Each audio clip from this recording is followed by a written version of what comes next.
بسم اللہ الرحمن الرحیم ایاک نعبد و ایاک نستعین۔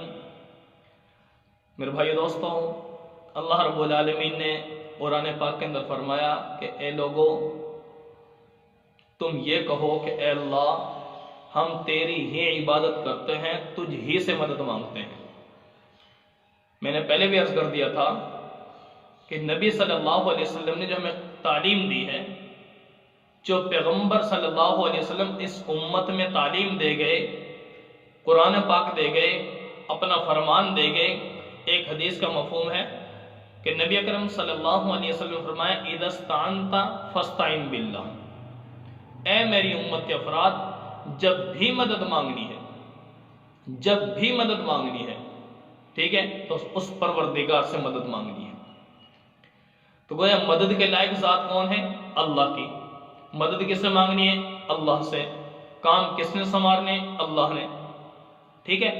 اب یاد رکھیں، نبی اکرم صلی اللہ علیہ وسلم جو ہمیں ذکر فرما دیا، بتا دیا کہ ایاک نعبد و ایاک نستعین، گزشتہ درس میں نے ذکر کر دیا تھا کیا کہ ایاک لفظ اللہ نے شروع میں ذکر کیا، نعبد بعد میں ذکر کیا، ایاک پہلے ذکر کیا، نستعین بعد میں ذکر کیا۔ اس جملے کے اندر کیا ایسا حکمت ہے، کیا راز ہے؟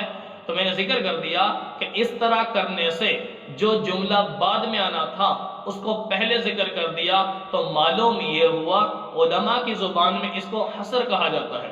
اور حصر کا میں عوامی مفہوم عرض کر دوں کہ ایک چیز کو ایک ذات کے ساتھ خاص کر دینا، ایک چیز کو ایک جگہ کے ساتھ خاص کر دینا کہ یہ چیز اسی جگہ کے ساتھ خاص ہے، یہ چیز اسی شخصیت کے ساتھ خاص ہے، کسی اور کے اندر نہیں پائی جاتی۔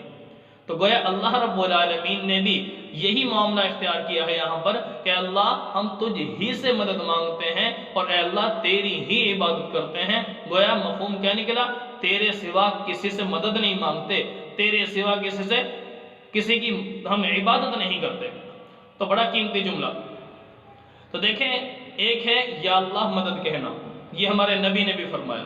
گویا مدد کس سے مانگی ہمارے نبی نے؟ اللہ سے۔ اور ہمیں بتایا بھی کیا؟ اذا استعنت فاستعن باللہ، کہ لوگوں جب بھی مدد مانگنی ہے تو اللہ سے مانگنی ہے، ہمیں یہ سمجھایا۔ تو اس سے معلوم یہ ہوا کہ جب مدد کے لائق ذات ہے تو اللہ کی ہے۔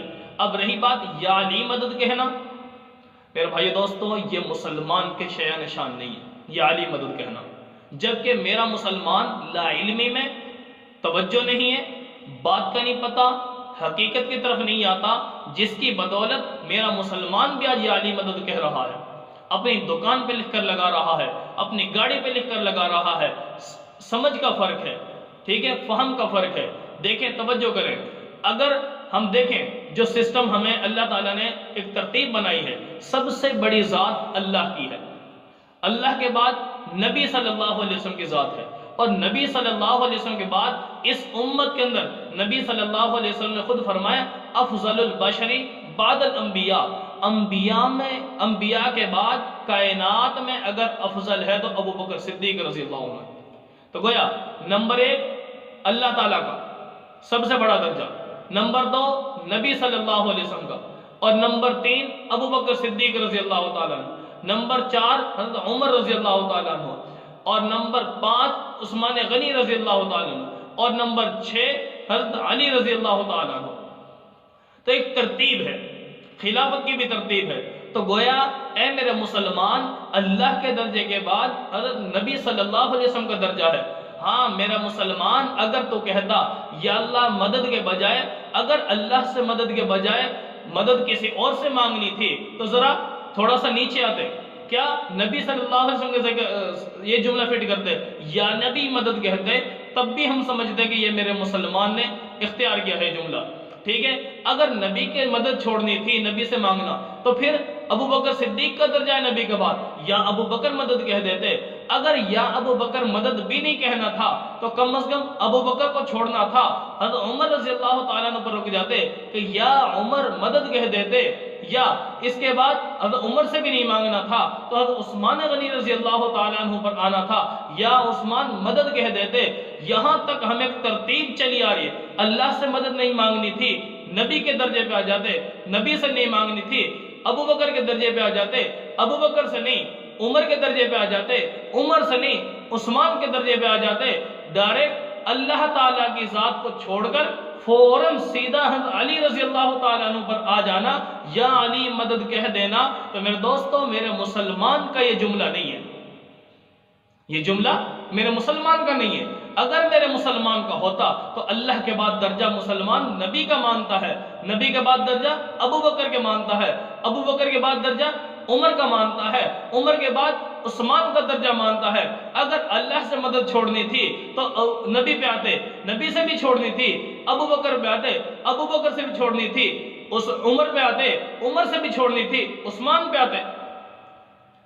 پتہ یہ چلا کہ نبی صلی اللہ علیہ وسلم کو اور دوسرے خلفائے ثلاثہ کو چھوڑنا یہ میرے مسلمان نے جملہ نہیں گھڑا، میرے مسلمان کا جملہ نہیں ہے، یہ دوسرے افراد کا جملہ ہے، انہوں نے مانا ہے۔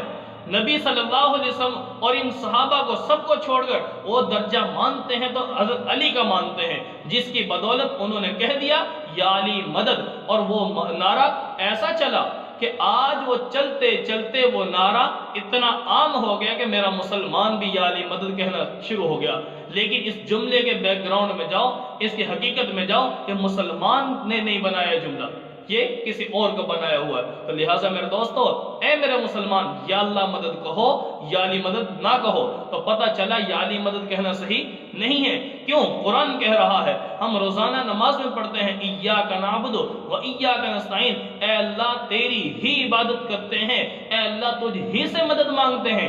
زبان سے میرے مسلمان نماز میں تو خود اقرار کرتا ہے اللہ سے، کیا اے اللہ تجھ ہی سے مدد مانگتے ہیں، اور جب مسجد سے باہر نکلتا تو یا علی مدد کہتا۔ کیسے بھی بات سمجھ آئی؟ اور پیغمبر فرما رہے کیا؟